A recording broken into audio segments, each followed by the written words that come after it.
ናፖሊዮን ቦናፓርቴ እንደ አውሮፓ አቆጣጠር በ1805 የተናገረውንና የሚከተለውን ዝነኛ አባባል ቁልፍ የብሔር ግንባታ መርሆ አድርገው ተከተሉት። አንድ የታወቁ የብሔራዊ አንድነት መርሆችን በትውልዱ አእምሮ ውስጥ የሚያሰርጽ አስተማሪ አካል ከሌለ መጨረሻው ላይ በጽኑ መሰረት ላይ የተዋቀረ አንድ ሀገር ሊኖረን አይችልም። ሕፃኑ ገና በእንቆቁላ ጊዜው ሪፐብሊካን ወይም ሞናርኪስት፣ ካቶሊክ ወይም ነፃ አሳቢ ፍሪ ቲንከር እንዲሆን ተደርጎ ካልተቀረጸ ሀገረ መንግስት ዘ ስቴት ወደ ብሔረ መንግስት ዘ ኔሽን ሊለወጥና ሊዳብር አይቻለው። ሀገር ባለመረጋጋትና በሁከት ምክንያት በሚያዳልጥ መሰረት ላይ የቆመ ዋዣቂ ተቋም ይሆናል። እናም ለስርዓተ አልበኝነትና ለማይፈለግ ተቀያያሪ ለውጥ የተጋለጠ ይሆናል። ክቡራትና ክቡራን አድማጭ ተመልካቾቻችን አንዳንድ መጻሕፍት እጅግ ከፍተኛ ቁም ነገር አዝለው አንባቢ እንዲማርና እንዲያውቅ ያደርጋሉ። እንዳለመታደል ሆኖ የማንበብ ባህላችንና ልምዳችን ዝቅተኛ በመሆኑ ጠቃሚና አስተማሪነት ያላቸው መጻሕፍትን ሳናነባቸው ይቀራሉ። ዛሬ የምናቀርብላችሁ ጽሑፍ ታላቁ ተቃርኖ አፄ ምኒልክ ሰርተውት ያለፉት ነገር በትክክል ምንድን ነው በሚል ርዕስ ሀብታሙ አለባቸው ካዘጋጁት መጽሐፍ ላይ ያገኘነውን ይሆናል። ይህን መጽሐፍ ኢትዮጵያዊ ሁሉ እንዲያውቀው ሊደረግ የሚገባው እንደሆነ አዘጋጆቹ እንረዳለን። ምክንያቶቻችንን እኛ ከምንነግራችሁ ይልቅ አድማጮቻችን ልብ ብላችሁ ምክንያቶቹን ከንባባችን በኋላ እየነቃሳችሁ ማውጣት እንድትችሉ እንተውላችኋለን። እንደተለመደው ላይክ እና ሼር አድርጉ። ስለተነበበው ጉዳይም አስተያየታችሁን ስጡን። እናመሰግናለን።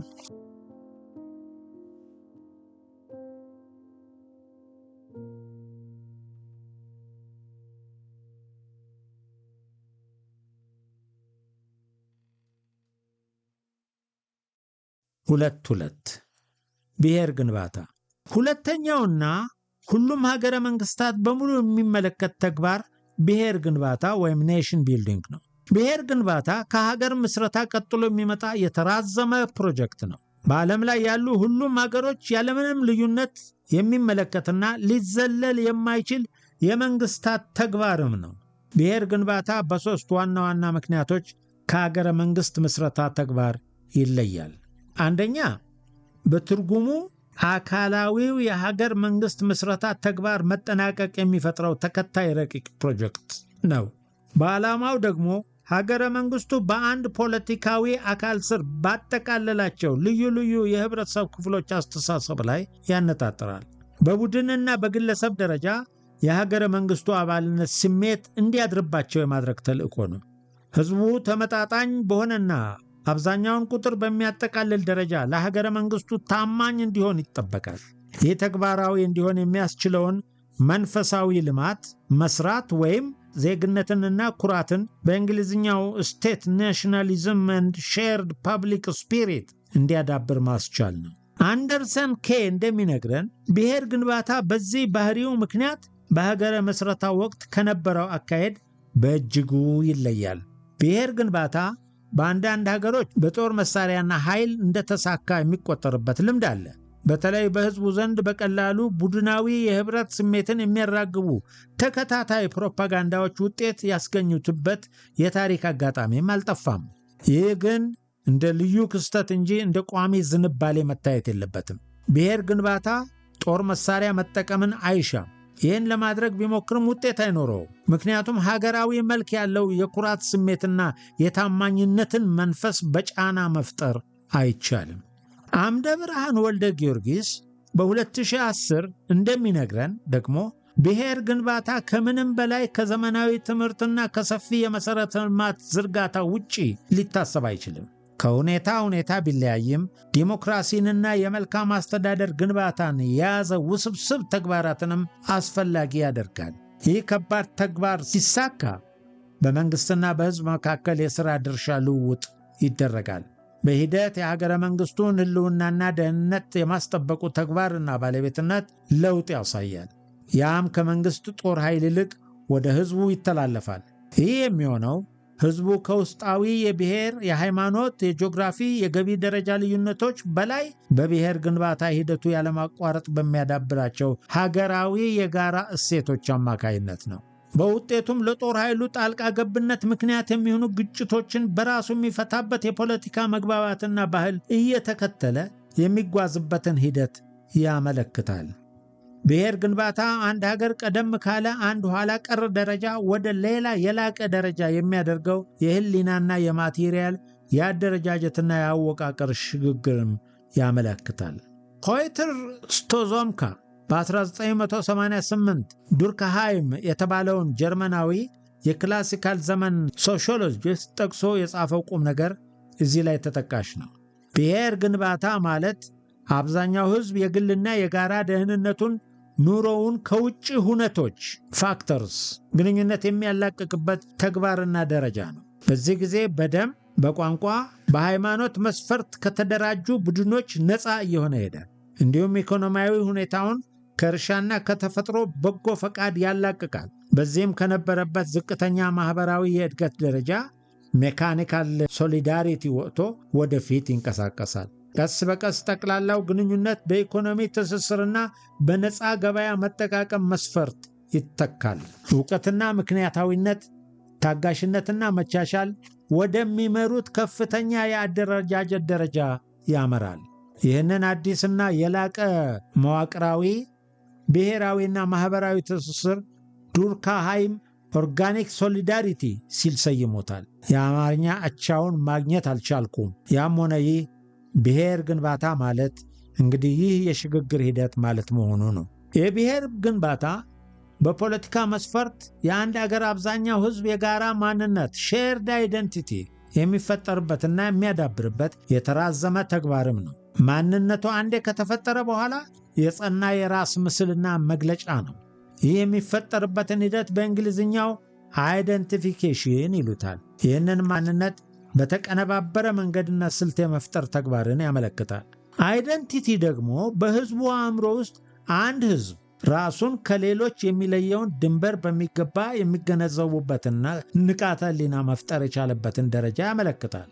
በአስተሳሰቡ ውስጥ ሰርጾ ህዝቡን በጥቅል ባህሪውና ድርጊቱ ላይ ተጽዕኖ ያሳርፍበታል። የተወሰነ አንድ ተቀራራቢ ዝንባሌ እንዲያዳብርና እንዲይዝ ያደርገዋል።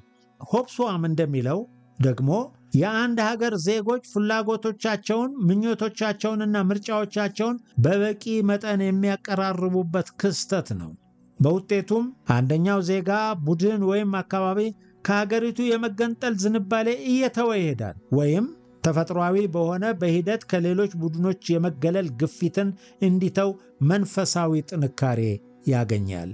ስቶዞምካ እንደሚነግረን ደግሞ ብሔረ መንግስት ግንባታ የመነጣጠል መንፈስን ከማዳከም በተቃራኒ የሚፈጠር የህሊና አንዳዊነት ነው። ማለትም ህዝቡ በአንድነት ለመኖር የሚወስነው ምክንያታዊ በሆነ ምርጫና ውሳኔ ነው። ከውሳኔው ጀርባ ሊጠበቅ የሚገባው ሚዛን አለ። በአንድ በኩል ህዝቡ ለብሔራዊ አንድነት ሲል የከፈለው መስዋዕትነት አለ። በሌላ በኩል አብዛኛው ህዝብ ከአንድነቱ አገኛለሁ ብሎ የሚጠብቀው ተጨባጭ ወይም ታንጀብል ጥቅም አለ። ብሔር ግንባታ ውጤታማ ሆነ የሚባለው በሁለቱ ፍላጎቶች መካከል በቂ የሚባል መመጣጠን ሲኖር ነው። ይህ ሚዛን ካልተጠበቀ በአንድ ሀገር ውስጥ በአንድነት መኖር የሚያጓጓ አይሆንም። የብሔረ መንግስት ግንባታ ከሀገረ መንግስት ምስረታ የተለየ የሚያደርገው ሌላ ባህሪም አለ።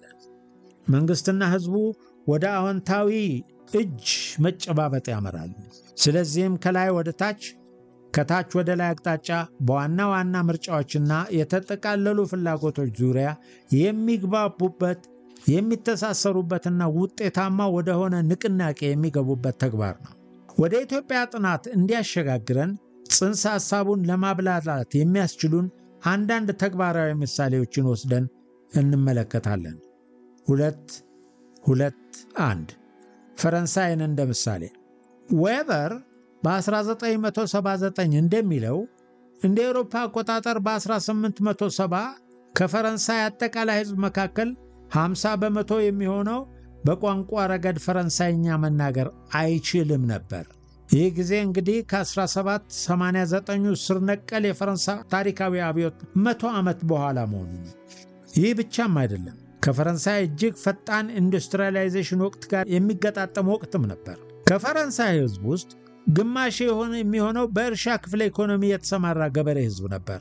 ይህ ፈረንሳዊ ብሔረተኝነትን በሀገር ደረጃ ደግሞ ፈረንሳዊ የሚለው ፖለቲካዊ የማንነት ጽንሰ ሐሳቡ በከተሞች ሕዝብ ጭምር በአስተማማኝ ሁኔታ ለመስረጽ ምን ያክል ገደብ እንደነበረበት ያሳያል። ችግሩ ቀደም ሲል ከፈረንሳይ ንጉሳዊ ሥርዓተ መንግሥት ባህሪና እሴቶች የሚመነጭ ነው። አገዛዙ እያንዳንዱ ፈረንሳዊ ብሔራዊ ስሜት ይፈጥርና ያዳብር ዘንድ ያደረገው ይህ ነው የሚባል ጥረት አልነበረም። ይልቁንም በተለይ ገዢዎቹ ፈረንሳይኛን የገዢዎች ልሳን ብቻ አድርገው ይመለከቱት ነበር። በገዢዎችና በተገዢው ሕዝብ መካከል የነበረውን የቋንቋ ልዩነት እንደ መደባዊ የበላይነት ምልክት አድርገው ይቆጥሩትም ነበር።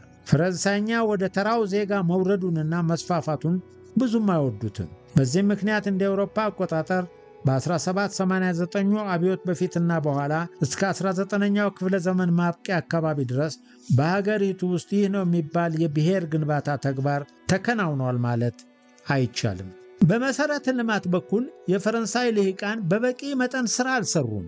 የበታች አስተዳደሮችን እርስ በርስ የሚያገናኝ የኮሚኒኬሽን አውታር ከዋና ዋና ከተሞች በስተቀር አልተዘረጋም።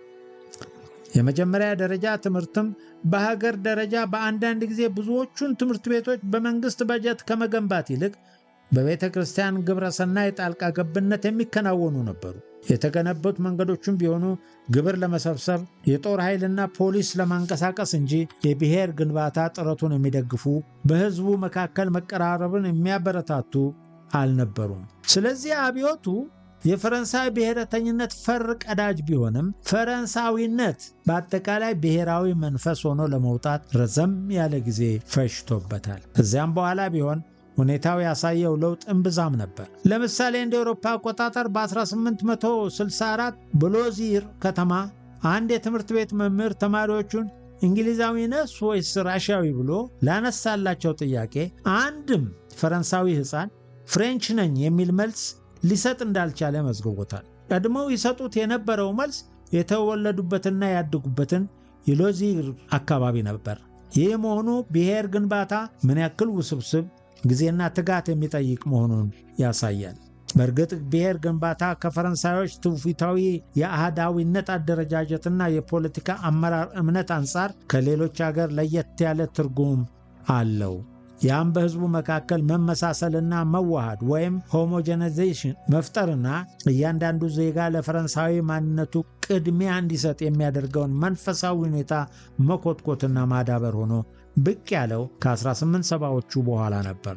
ማዋሃድ ግን አንድ የማንነት ስሜትና ዝንባሌ መፍጠር ማለት ነው እንጂ አንዱ ማንነት ሌሎችን ልዩነቶች ባሉበት ሁኔታ ይውጣል አሲሚሌሽን ማለት አይደለም። ይህንን ወደ ተግባር ለመለወጥ በብዙ ሀገሮች እንደሆነ ሁሉ ፈረንሳይ ውስጥም ወደ ኋላ ተመልሶ ታሪክን ማገላበጥ ቀድሞ የመጣ ብሔራዊ ተግባር ሆነ። ልሂቃኑ ናፖሊዮን ቦናፓርቴ እንደ አውሮፓ አቆጣጠር በ1805 የተናገረውንና የሚከተለውን ዝነኛ አባባል ቁልፍ የብሔር ግንባታ መርሆ አድርገው ተከተሉት። አንድ የታወቁ የብሔራዊ አንድነት መርሆችን በትውልዱ አእምሮ ውስጥ የሚያሰርጽ አስተማሪ አካል ከሌለ መጨረሻው ላይ በጽኑ መሠረት ላይ የተዋቀረ አንድ ሀገር ሊኖረን አይችልም። ሕፃኑ ገና በእንቆቁላ ጊዜው ሪፐብሊካን ወይም ሞናርኪስት፣ ካቶሊክ ወይም ነፃ አሳቢ ፍሪ ቲንከር እንዲሆን ተደርጎ ካልተቀረጸ ሀገረ መንግሥት ዘ ስቴት ወደ ብሔረ መንግሥት ዘ ኔሽን ሊለወጥና ሊዳብር አይቻለውም። ሀገር ባለመረጋጋትና በሁከት ምክንያት በሚያዳልጥ መሠረት ላይ የቆመ ዋዣቂ ተቋም ይሆናል። እናም ለሥርዓተ አልበኝነትና ለማይፈለግ ተቀያያሪ ለውጥ የተጋለጠ ይሆናል። በ19ኛው ክፍለ ዘመን መባቻ ላይ የፈረንሳይ መሪዎች ይህንን መርህ ይዘው ፈረንሳይን ከጫፍ እስከ ጫፍ ፈረንሳይኛ ተናጋሪ ፈረንሳዊ ብሔር ወይም ፍሬንች ኔሽን ለማድረግ በሰፊው ተንቀሳቅሰዋል። ለፕሮጀክታቸው ተፈጻሚነት በርከት ያለ ገጽ ያላቸውን የብሔር ግንባታ መሳሪያዎችን በሰፊው ተጠቅመዋል። በመንግስት ባለቤትነት የሚመራ አስገዳጅ አንደኛ ደረጃ ትምህርት ማስፋፋት፣ የአካባቢ ቋንቋዎች የትምህርት ቤት መማሪያ ቋንቋ እንዳይሆኑ ከመከልከል በተጨማሪ ፈረንሳይኛን የትምህርት ቤት መማሪያ ቋንቋ ማድረግ፣ የመሰረተ ልማት አውታሮችን በተለይም የባቡር ሐዲድና የትራንስፖርት አገልግሎቶችን በሰፊው መዘርጋትና የብሔር ግንባታ ተልዕኮን በሚገባ ሊወጣ የሚችል መንግስታዊ አስተዳደር ከሙሉ አካላቱና መዋቅሩ ጋር ማደራጀት፣ የብሔራዊ ውትድርና አገልግሎት ማወጅና መፈጸም፣ በሂደቱም ከተለያዩ የፈረንሳይ አካባቢ የመጡ ወጣቶችን ማስተዋወቅና ፍሬንች ፋይ ፈረንሳይኛ አንደበት ማለማመድ፣ ንግድና ግብይትን ማስፋፋት ከብዙ በጥቂቱ ሊጠቀሱ የሚችሉ ናቸው። የተገንጣይነት ዝንባሌ ከነበራቸው የፈረንሳይ ግዛቶች አንዱ የነበረው ብሪታንያን መጥቀስ ይቻላል። ይህ ግዛት ከፈረንሳይ ለመገንጠል የነበረውን ዝንባሌ ማስቀረት ዓላማ አድርጎ የተካሄደ የብሔር ግንባታ ጥረት ነው። ምዕራብ ብሪታንያን በትምህርትና በፈረንሳይ ቋንቋ ለማዋሃድ የተደረገው ትግል ውሎ አድሮ ውጤታማ ሆኗል።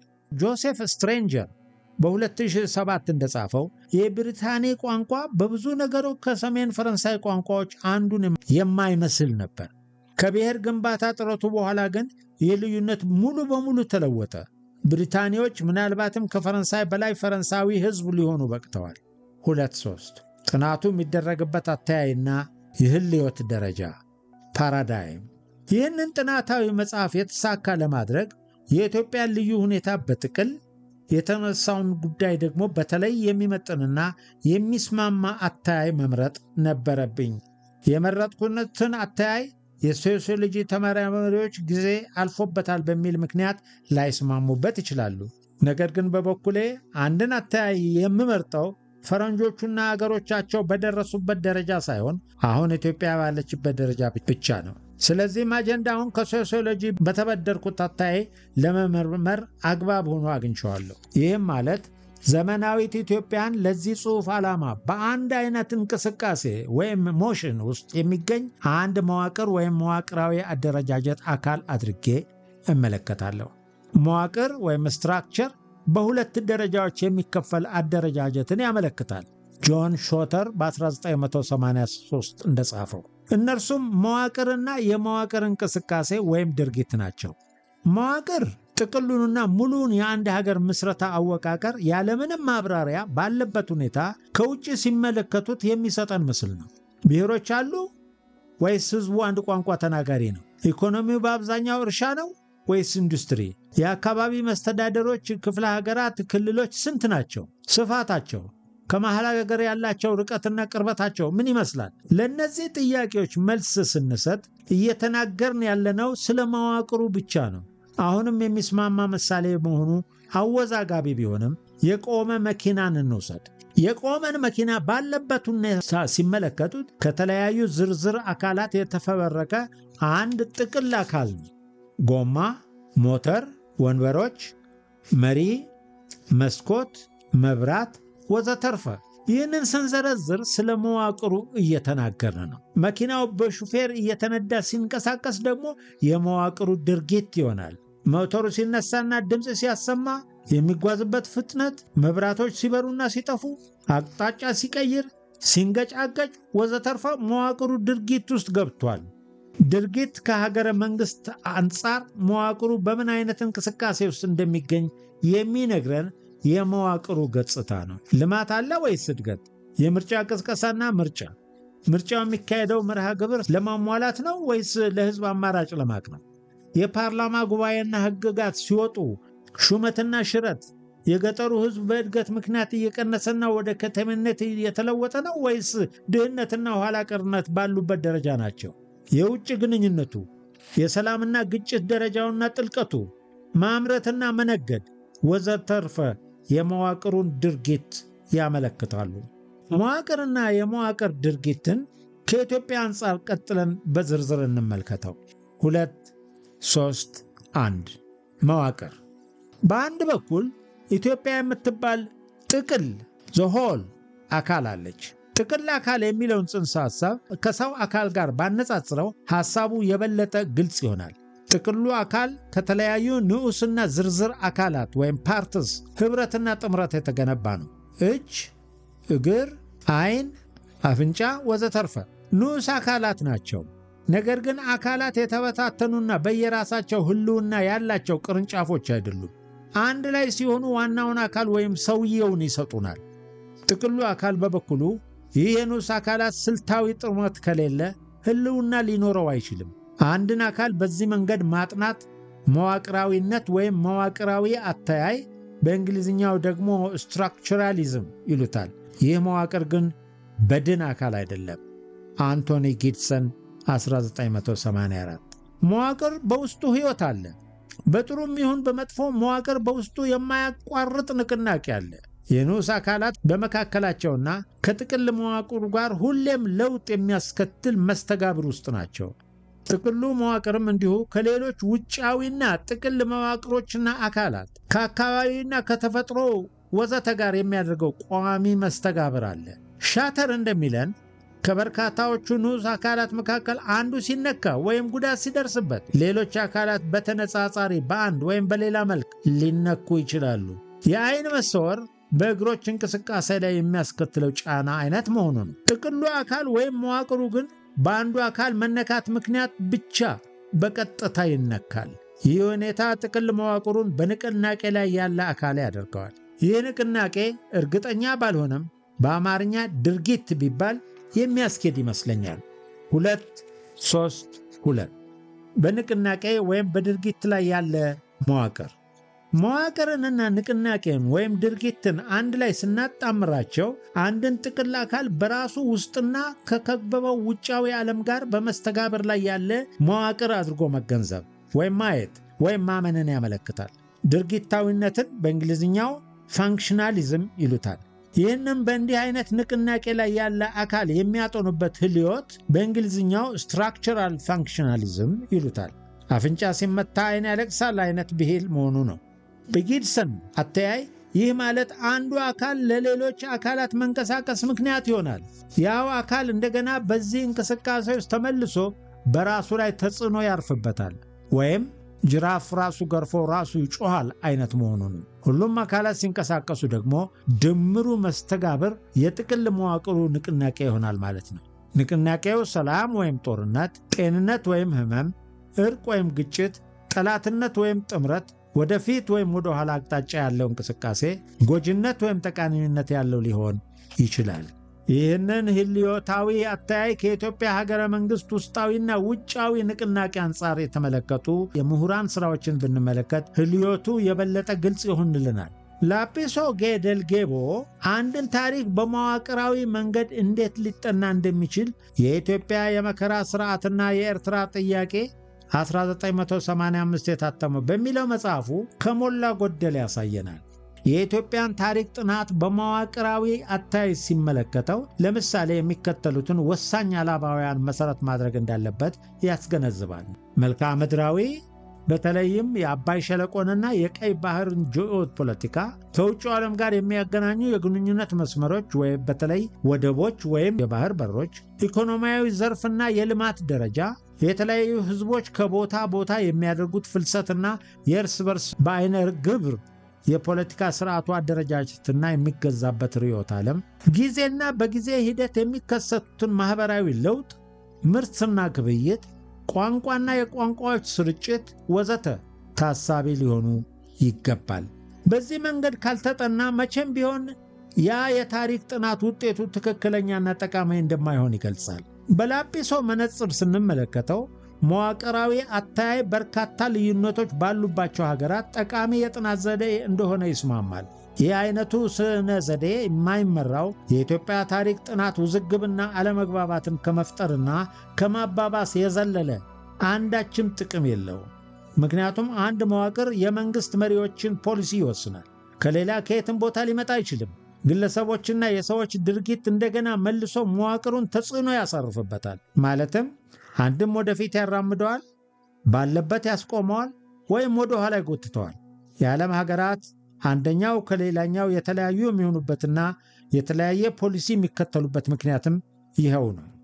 ኢጣሊያ ለምሳሌ በ20ኛው ክፍለ ዘመን ላይ በቅኝ ገዥነት ፍላጎትና ዕቅድ ወደ አፍሪካ የመጣችው የኢጣሊያ መዋቅር ስለፈቀደላት ነው። በአንጻሩ ኢትዮጵያ በተከላካይነት ያቆማት የራሷ ልዩ መዋቅር ነው እንጂ ኢትዮጵያ የሰው የማትሻ ጻድቅ አገር፣ ጣሊያን ርኩስና ስግብግብ ሆናም አይደለም። አሜሪካ የዓለም ፖሊስነትን ሚና የምትጫወተው በመዋቅራዊ ልዩነቷ ነው። ኢራቅንም እንዲሁ የአሜሪካ ወረራ ሰለባ ያደረጋት የራሷ መዋቅር ውጤት መሆኗ ነው። ሁለቱም ሀገሮች በደረጃቸውና በአቅማቸው፣ በርዕዮተ ዓለማቸውና በፖለቲካ አስተሳሰባቸው፣ በኢኮኖሚ ልማትና በነፍስ ወከፍ ገቢ ደረጃቸው፣ በዓለም ፖለቲካ ላይ ያላቸው ተጽዕኖ ልዩነት ወዘተ የየራሳቸው መዋቅር ውጤቶች ያደርጋቸዋል። ኢትዮጵያም መጠናትና መመርመር ያለባት ከራሷ መዋቅር አንጻር ብቻ ነው። ሌሎች መዋቅሮችን ባሉበት ሁኔታ በመኮረጅ ሊሆን አይገባም ወይም አይችልም።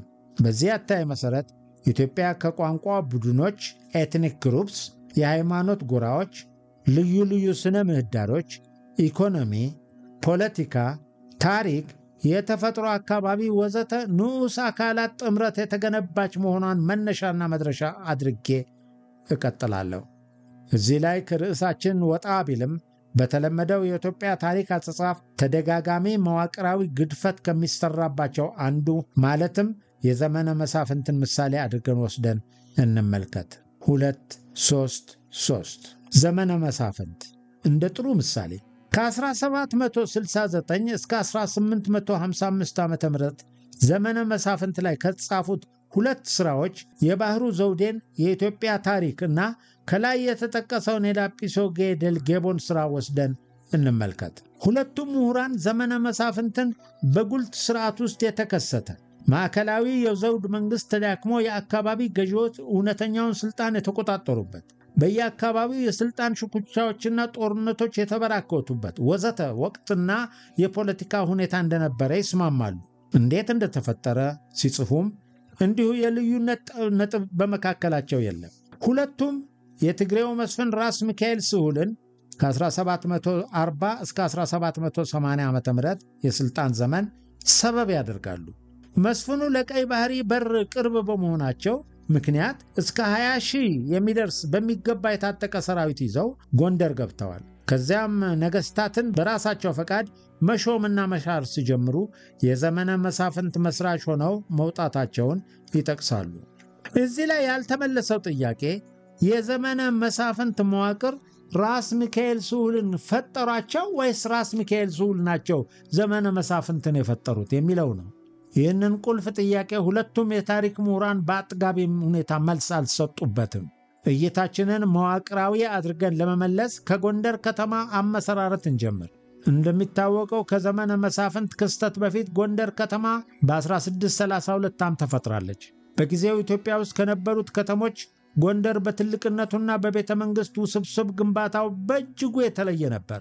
ጄምስ ብሩስ በ1790 እንደጻፈው መረጃዎች እንደሚያሳዩት ከዚህ ጊዜ ብዙ ዘግይቶ እንደ አውሮፓ አቆጣጠር በ1812 ዓ.ም በዓለም ላይ ከሚኖረው ሕዝብ መካከል በከተሞች ውስጥ የሚኖረው የከተማ ነዋሪ ሕዝብ ከ12 በመቶ አይበልጥም ነበር። ይህም ቢሆን አብዛኛው ምዕራብ አውሮፓና አሜሪካ ውስጥ ነበር የሚኖረው።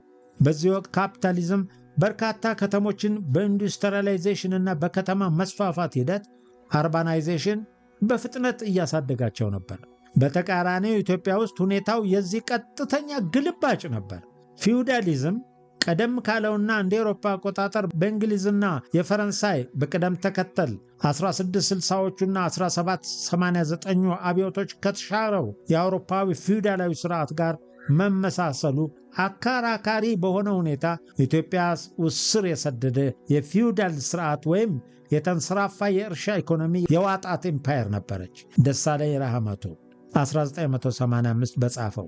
ለነገሩ ኤምፓየር የሚለው ቃልን በራሱ ተገቢነቱ አጠያያቂ ነው። ይህም ማለት ከተማና የከተማ ሕዝብ በመሠረቱ የካፒታሊስት ሥርዓት ውጤቶች ናቸው። ጎንደር የተፈጠረችውና የተስፋፋችው ግን በተቃራኒው በእርሻ ኢኮኖሚ መዋቅር ውስጥ ነበር። በካፒታሊስት ሥርዓት ውስጥ መንግሥት ዋና መቀመጫውን በዋና ከተማ ውስጥ ያደርጋል። ለምሳሌ የፈረንሳይ መንግሥት በፓሪስ፣ የእንግሊዝ በሎንዶን ወዘተ እንደማለት ይሆናል። መንግሥታት ሰፊውን ሀገር ከዳር እስከ ዳር የሚመራውና የሚያስተዳድረው ከጫፍ እስከ ጫፍ የተዘረጉ መሠረተ ልማቶችን በሰፊው በመጠቀም በቅጡ በተደራጀ ተቋማት አማካይነት ነበረ። ዊትፎርድ 1922 እንደጻፈው። ወደ ኢትዮጵያ ስንመጣ ንጉሣዊው መንግሥት መዋቅራዊ ግዴታው ከአውሮፓውያኑ በእጅጉ የተለየ ነው። ቅድመ ካፒታሊስት በሆነው የእርሻ ኢኮኖሚ ውስጥ ዘውዱ በሰፊው ሀገር ላይ ሀገሪቱን የሚያስተዳድረው ከቦታ ቦታ በመዘዋወር ሮቪንግ ገቨርንመንት ወይም ተነቃናቂ በመሆን ነው። ይህ መሆኑ መሠረተ ልማት ያለመኖሩን እውነታ የሚያካክስ ነው። ያመጹትን ለመቆጣጠርና ግብር ለመሰብሰብም ያግዛል። ስለዚህ እንደ ኢትዮጵያ ባለ ቅድመ ካፒታሊስት መዋቅር ውስጥ ተነቃናቂ መንግሥትና የእርሻ ኢኮኖሚ ባህሪያዊ ትስስር አላቸው። ትልቁ ተቃርኖ ግን በዚህ መዋቅር ውስጥ ጎንደርን የምታክል ትልቅ ከተማ ተፈጠረች። ንጉሠ ነገሥቱ በምቹ ቤተ መንግሥት ግቢ ውስጥ በቅንጦት ሕይወት ታጥሮ የሚኖር የጸና ተቋም ወደ መሆን ተለወጠ። ይህ ሲሆን በቅርብና በሩቅ የነበሩ የአካባቢ መሳፍንትና ሹሞች የንጉሠ ነገሥቱን እንቅስቃሴ ቀድመው የሚያውቁበት ዕድል አገኙ። በዚህም ምክንያት የማዕከላዊ መንግሥት ድርጊትና እንቅስቃሴ በቀላሉ ተገማች ወይም ፕሬዲክተብል ሆነ። ንጉሠ ነገሥቱ ከጎንደር ተነስቶ ከበሮ እያስመታ ለጦርነት ሲወጣ መረጃ በቀላሉ የሚደርሳቸው መሳፍንት ደግሞ በፍጥነት ለመዘጋጀትና ራሳቸውን ለመከላከል ቀላል ሆነላቸው። ይህ መዋቅራዊ ተቃርኖ ለዘመነ መሳፍንት ዋነኛው መንስኤ ሆነ። ቀውሱ ተራውን ጠብቆ ከማዕከላዊ ዘውድ የግብር ምንጮች ሲነጥፉ አቅሙ በእጅጉ ተሽመደመደ። ይህ ድክመት የአካባቢ መሳፍንት ከንጉሠ ነገሥቱ በተቃራኒ ወታደራዊ ጥንቻዎቻቸውንና የፋይናንስ አቅማቸውን በእጅጉ እየደረጀ እንዲመጣ አደረገው። ከፍ ያለ ወታደራዊ ብቃት የነበራቸው ራስ ሚካኤል ስሁል በእቴጌ ምንትዋብ ተጠርተው ወደ ጎንደር የመጡት እንግዲህ ይህንን የዘውዳዊ አገዛዝ ድክመት ለማካካስ ነበር። ዳሩ ግን እንደተጠበቀው አልሆነም። ከዛ በፊት ምንትዋብ የቋራ ባላባቶችን አምጥተው ሥልጣናቸውን ለማደላደል ሞከሩ። ቋረኞች ተጠናክረው አንገታቸውን ሲያንቋቸው ደግሞ ፊታቸውን ወደ እጁ ኦሮሞ ባላባቶች አዙ። እነርሱንም አስመጥተው ቋረኞችን ለመገደብ ሞከሩ። ኦሮሞዎች በተራቸው ተጠናክረው ምንትዋብን ከጨዋታው ውጭ ሊያደርጓቸው ጫፍ ደረሱ። ያኔ እነርሱን ለመገደብና ለመቆጣጠር ራስ ሚካኤል ስሁልን ወደ ጎንደር እንዲመጡ ጋበዙ። ራስ ሚካኤል አብጠው ለቁጥጥሩ ሲያስቸግሩ የወሰደው ጊዜ እምብዛም ነው። ያሻቸውን ንጉሥ ወደ ዙፋን ማውጣት፣ የጠሉትን ደግሞ መግደልና ማባረር የሚያስችል ብቃት አገኙ። በዚህ ጊዜ ሚካኤልና ተጽዕኗቸውን በሌላ ተቀናቃኝ መስፍን መገደብ የእቴጌይቱ ዕቅድ ሆነ። ለዚህ ሲባል ጎንደር የተጠሩት ሌሎች የአካባቢ መሳፍንት ናቸው። ባህሩ ዘውዴ እንደሚነግረን የእጆች የራስ ሚካኤልን ተጽዕኖ መገደብ የሚያስችል አቅም ሲያጥራቸው ያኔ የዘመነ መሳፍንት ሙሉ ቅርጽ ይዞ አባተ። ራስ ሚካኤል የእቴጌዋን የፖለቲካ አቋም ማጠናከር ችላ ብለው የዘውዱን ሥልጣን ጠቅልለው በእጃቸው አስገቡ። ስለዚህም ራስ ሚካኤል ስሁልና የፖለቲካ ሚናቸው የመዋቅሩ ቀውስ ውጤት እንጂ መስፍኑ መዋቅሩን ለውጠው የፈጠሩት አይደለም ማለት ይቻላል። ከዚህ በኋላ ግን ስሁል ተዳክሞ ያገኙትን የመዋቅር ቀውስ በማባባስ ወደ ተሟላ የዘመነ መሳፍንት አመራር ዘመን አደረሱት። አንድን ውጤት ጥቅል ውጤቱን ብቻ ከማየት ወጥቶ ሂደቱን፣ መነሻውን፣ ከየት ተነስቶ በምን ምክንያት የነገሮች ግጥምጥሞሽና ሁኔታ የት እንደደረሰ በጥልቀት የምናይበት እንዲህ አይነቱን ስነ ዘዴ ነው እንግዲህ መዋቅራዊ አተያየት የምንለው። የዘመነ መሳፍንትን ጉዳይ ያነሳሁትም ይህንኑ ለማስረዳት እንደሆነ ይታወቅልኝ። የዚህ ሥራ ዋና ትኩረት የሆነውን የታላቁን ተቃርኖ ጥናትም በዚህ መዋቅራዊ ስነ ዘዴ ላይ ተመስርቶ ታሪክን ለመተንተን የተቻለውን ሙከራ ያደርጋል።